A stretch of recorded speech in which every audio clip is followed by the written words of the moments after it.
We talk a lot about anti-cookie cutter planning. I don't like when someone reaches out and just says, yeah, I have a risk tolerance and I'm a 2 and my spouse is an 8. Because I'll say, okay, imagine markets change drastically. Now what are you? They go, well, now I'm a 3 and my spouse is now a 2. I go, well, that doesn't really help our plan. We can't just ask, what are you on a scale of 1 to 10? Now, what we're talking about today is what is the right balance and how do we think about that from a tax perspective? If we have a Roth IRA and a superhero account, which is a brokerage account, and a 401k, should they all be invested the same exact way? That's a common mistake we'll see. Welcome to our new series, Root Drops, where one of my amazing advisors comes in and drops some knowledge for you so that you can start optimizing your finances. Now, why are we talking about this today? Well, this was actually a comment left in our free community, the Root Collective. The Root Collective has over 3,200 members as of this recording, and you can join that in the description of this episode. So if you want your question to potentially be answered in a future episode, make sure to drop it in there. Now, I'm going to show you right now. Look at my screen here. This comes from someone named Chris Stipe, who says, what's the best way to understand equity allocation options in the tax strategies? What are the difference between pro rata and taxable and tax deferred and tax free? And what are all these different buttons and 401k Roth? Really what he's saying is, how should I think about this? How do I think about asset allocation? How do I think about the tax difference? There's a lot to unpack here. Evan, any thoughts on this? Yeah, so as Ari mentioned, you obviously have your general asset allocation. So most people will, know what that is of, let's say it's 70% equities or 30% bonds, commonly referred to 70/30. But the asset location, which Ari talks about frequently as well, goes a layer deeper than that. And so that's where, how do we apply that same mix overall, 70/30, differently, if at all, across the different tax buckets of each account is taxed differently when you pull it out. So that field that Chris is referring to is answering or addressing that question of, should we allocate any of these accounts differently? And if so, why? Which is kind of what we're getting into today. So talking this field to the different options reflects where you want to emphasize that equity allocation specifically.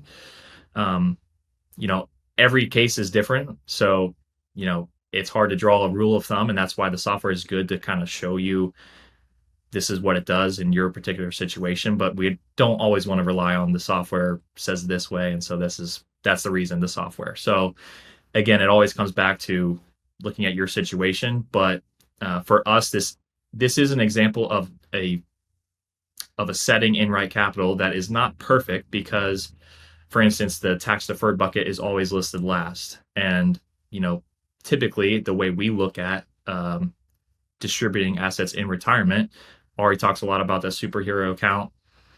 It's super nice to have that fixed income piece in that superhero account because we can have more control over our income when we retire, because we can sell things that are already taxed and maybe the basis is high.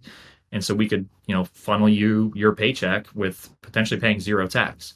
Oftentimes we hold the fixed income in the superhero account, but sometimes it just depends. So ultimately it comes down to your situation. What is your withdrawal strategy, what you want to do with your money?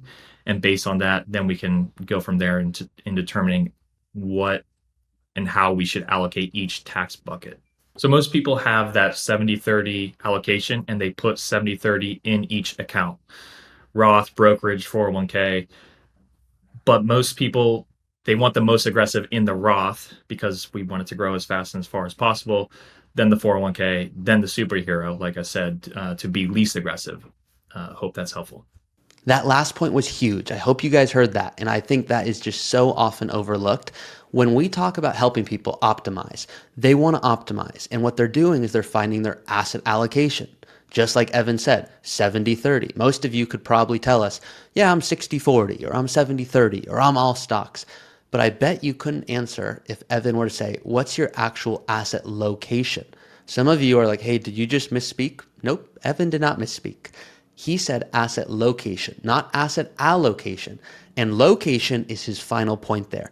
If you have a 70/30 allocation and you want to retire early, like most of you do, if you put all of your aggressive stuff, let's call it the stocks, in your superhero account, and you need to live off that money and you get unlucky, there's a big risk there. But that Roth account, that's the account you're probably not going to touch for a very long time. So you want to consider putting more aggressive stuff there, which means your overall mix, maybe it is 70-30, but your account might show 100% Roth being equities. Maybe it's 50% being equities in a superhero account. So Evan, I love that last point. Now guys, if you resonated with this little drop of knowledge going, I didn't even consider that. I always looked into asset allocation, but asset location I didn't even consider. And then there's the tax strategies and that software that you guys offer us. There's so many different buttons there. I didn't even know what I didn't know. And at some point here, I want to simplify so I don't have a new job having to do this.